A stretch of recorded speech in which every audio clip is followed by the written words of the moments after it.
ITL on äge sellepärast, et meie hääl on kuulda. Me oleme saavutanud sellise taseme, mille võib kokku võtta sõnadega strateegiline ettearvatavus.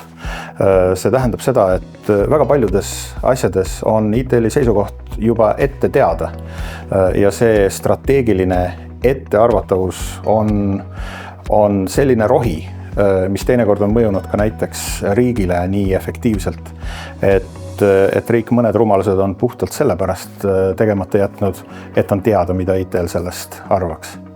ITL-il on väga äge tegevtiim. Torise juhtimisel see ei ole mitte ainult efektiivne, vaid see on väga paljudes valdkondades muutunud ka tõeliseks oivakeskuseks. Olgu selleks küberjulgeolek, õigus, transport, eksport, nüüd rohkem ka AI. Nii et selles mõttes alati suur tänu ka meie tegevtiimile.